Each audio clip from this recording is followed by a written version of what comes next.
दोस्तों उसकी हवस इतनी बढ़ चुकी थी कि उसने अपनी नाबालिग बेटी के साथ गलत हरकतें करनी शुरू कर दी। और जब इस बात की जानकारी उसकी पत्नी को हुई तो शर्म की वजह से उसने आत्महत्या कर ली। उसकी गंदी हरकतें यहीं न रुकी, उसने अपनी बहन के साथ भी वही गलत काम किया और यहाँ भी नहीं थमा। उसने वही गंदी हरकत अपनी माँ के साथ भी करनी शुरू कर दी।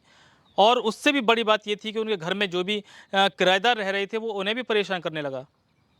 और यही कारण है कि उसकी जो डेड बॉडी है वो इसी 25 फरवरी को रात करीब 1:30 बजे हाईवे पर पड़ी मिली।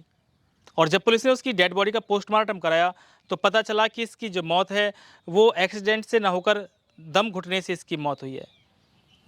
जी हाँ दोस्तों, इस सच्ची घटना राजस्थान प्रदेश के जयपुर शहर के आमेर थाना क्षेत्र के गांव की है। और इसी गांव में कमलेश नाम का एक व्यक्ति रहता था जिसकी उम्र करीब 30 से 35 साल रही होगी। और इस कमलेश की एक जॉब थी, कंपनी में इलेक्ट्रीशियन के काम करता था। एक दिन जब ये जॉब पर था, काम कर रहा था, तो इसे अचानक करंट लगा और करंट लगने से ये सीढ़ी से नीचे गिर गया। और नीचे गिरने के बाद इसका शरीर पैरालाइज्ड हो गया।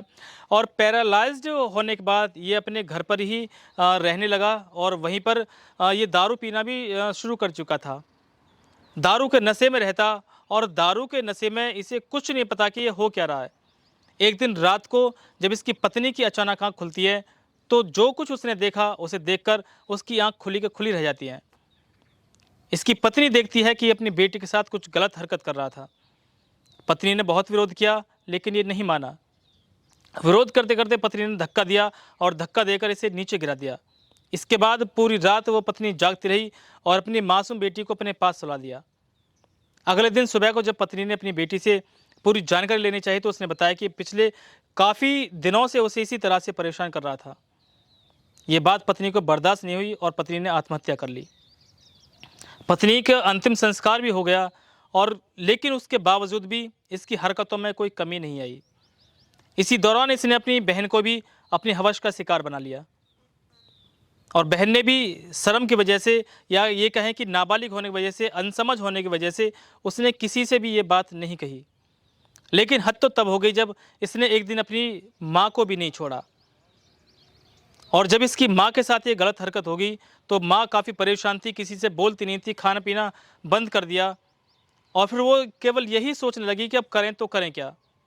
परिवार का अकेला बेटा था ये और अकेले बेटे ने जब इतनी गंदी हरकत की तो अब परिवार में बचा क्या और किस तरह से वो रहती। इसी कश्मकश में कई दिन उसे गुजर गए।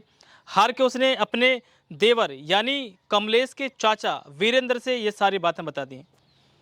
और जैसी ही बातें पता चली तो और भी जो राज थे उनसे पर्दा हटना शुरू हो गया। और पता ये भी चला कि जो उस घर में किराएदार रह रहे थे ये उनको भी परेशान करता था। अब इस कमलेश की एक कमजोरी थी कि दिल्ली रोड पर इसका एक फार्म हाउस है और ये अक्सर वहाँ जाता रहता था। इसके चाचा ने और इसकी माँ ने जो किराएदार थे उनमें से 2 किराएदारों को लिया और एक महिला किराएदार को भी लिया। ये 5 लोग मिलकर साजिश करनी शुरू कर देते हैं और 25 फरवरी 2023 को ये अपने फार्म हाउस पर रोजाना की तरह पहुँचता है। समय करीब 3 बजे हो रहा होगा। और 3 बजे करीब जब ये अपने फार्म हाउस पर पहुंचता है तो इसके 2 किराएदार भी वहां पर पहुंच जाते हैं और इसके खूब दारू पिलाते हैं, खूब इसे शराब पिलाते हैं और नशे में इसे धुत कर देते हैं। शाम का समय होता है, करीब 7 से 8 बज रहे होंगे। उस समय इसके चाचा और इसकी माँ ये दोनों भी उसी फार्म हाउस पर पहुंच जाते हैं। इनके साथ में एक महिला किराएदारनी भी होती है, वो भी इनके साथ पहुँचती है। और जब वहाँ पर देखते हैं कि पूरी तरह से दारू के नशे में है तो बताया तो ये जाता है कि इसकी माँ ने इसके पैरों को पकड़ लिया और बाकी लोगों ने, किसी ने हाथ पकड़ा और इनमें से कुछ लोगों ने ही कंबल से उसका मुंह दबा दिया वहीं। और जो किराएदार ने थी वो बाहर दरवाजे पर खड़ा होकर देख रही थी कि कोई अंदर ना आ जाए या कोई बाहर के जो भी एक्टिविटी है वो अंदर बता रही थी कि कोई सब कुछ ठीक है, बाहर कोई भी हम पर ध्यान नहीं दे रहा है। और इसी तरह से दम घोंट कर इसकी हत्या कर दी जाती है। जब कमलेश की हत्या हो जाती है तो अब बारी आती है कि इसके शव को कहाँ पर ठिकाना लगाया जाए। रात का इंतजार करते हैं। रात करीब 12 से 12:30 बज रहे होंगे तो इसे एक इको कार में डालकर ले जाते हैं वहाँ से। और ले जाने के बाद में दिल्ली और जयपुर का जो हाईवे है उस पर इसकी डेड बॉडी को फेंक देते हैं। और फेंकने के बाद उसी इको को इसके ऊपर से उतार देते हैं ताकि ये हत्या न लगकर एक हादसा लगे। और रात का समय होता है, काफ़ी गाड़ियां हाईवे पर चल रही होती हैं तो कई ट्रक और बस और कारें इसके ऊपर से होती हुई गुजर जाती हैं। इसी दौरान किसी की निगाह इसकी डेड बॉडी पर पड़ती है तो पुलिस को सूचना देता है, और सूचना देने के बाद जब पुलिस को बताता है कि यहाँ पर एक डेड बॉडी पड़ी है, तो पुलिस बोलती है कि हम थोड़ी देर पहले तो वहाँ से आए हैं, हमारी गाड़ी थोड़ी देर पहले वहाँ से निकली है, लेकिन वहाँ पर कोई डेड बॉडी नहीं थी। लेकिन वो व्यक्ति कहता है कि मैं इस समय डेड बॉडी के पास ही खड़ा हूँ, और आप यकीन मानिए, आप यहाँ पर आ जाइए, यहाँ पर एक डेड बॉडी पड़ी है। पुलिस वहाँ पर पहुँचती है सूचना के बाद, और जैसे ही पुलिस इसकी डेड बॉडी को देखती है तो पहली बार में वो भी हादसा समझती है कि शायद इसका एक्सीडेंट हो चुका है।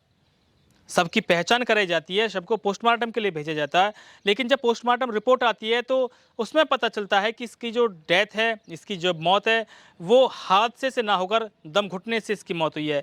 इसका मतलब ये होता है कि एक्सीडेंट होने से पहले इसकी मौत हो चुकी थी।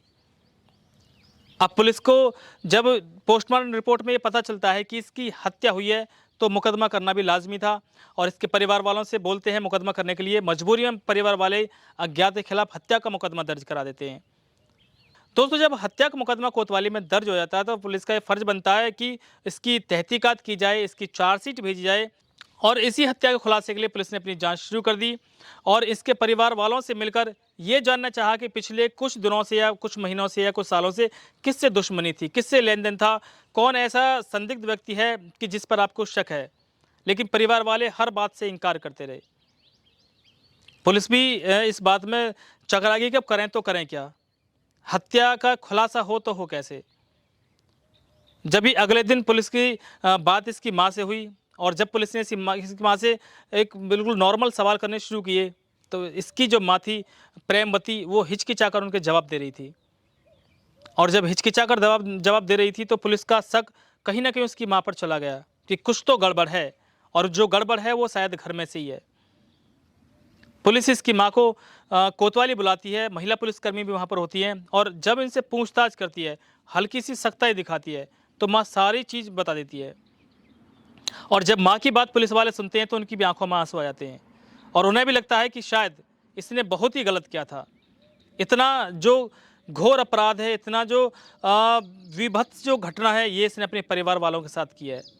तो कहीं ना कहीं परिवार वालों को खून खौलता ही, लेकिन किसी को भी कानून को अपने हाथ में लेने का अधिकार नहीं है। दोस्तों, अगर परिवार वाले समय रहते पुलिस को इसकी सूचना देते तो कानून अपने हिसाब से काम करता, और हो सकता है कि ये उम्र भर जेल में सड़ जाता, और वो सज़ा काफ़ी बड़ी होती। लेकिन अचानक किसी की मौत हो जाना, वो सज़ा इतनी बड़ी नहीं होती है। तो किसी भी घटना में हमेशा पुलिस का सहारा लेना चाहिए, हमेशा कानून का सहारा लेना चाहिए, कानून को अपने हाथ में नहीं लेना चाहिए। और यही कारण था कि पुलिस ने जब इसकी माँ से बात की तो सारा जो राज था, जो सारा पर्दा था इस घटना से, वो हट चुका था, और पुलिस ने सभी को गिरफ्तार कर लिया और उन्हें जेल भी भेजा जा चुका है। दोस्तों, आपको ये बता दें कि ये जो सच्ची घटना है, ये राजस्थान के आमेर थाना क्षेत्र की ही। और तो दोस्तों, किसी भी गलत काम का जो अंजाम है वो हमेशा बुरा होता है, और आपको जागरूक करने के लिए हम लगातार इस तरह की जो घटनाएं वो आपके सामने लाते रहेंगे। दोस्तों, पिछले कुछ दिनों से हमारा कहानियों का ये सिलसिला रुक चुका था, लेकिन अब हम उम्मीद करते हैं कि लगातार हमारे कहानियों का सिलसिला जारी रहेगा, सच्ची घटनाओं का सिलसिला जारी रहेगा, और हम लगातार आपको जागरूक करते रहेंगे, और ये कोशिश करेंगे कि हमारी जो ये सच्ची घटना है, जो हम आपके सामने सच्ची घटना लेकर आ रहे हैं, इनसे आपको लगातार जागरूक करते रहें, ताकि आप समाज में होती हुई जो बदलाव हैं, जो समाज में होती हुई घटना, इनके बारे में जान सकें। तो रोजाना शाम 6 बजे इसी तरह की जो घटना है, जो सच्ची घटना, उनके साथ आपके सामने हाजिर रहूंगा। रोजाना एक नई कहानी, जो नई सच्ची घटना, वो आपको सुनाते रहेंगे और आपको जागरूक करते रहेंगे। तो अगर आपने अभी तक हमारे चैनल को सब्सक्राइब नहीं किया तो चैनल को सब्सक्राइब कर लें, क्योंकि लगातार आपको हम दिखते रहेंगे इसी चैनल पर शाम के 6 बजे।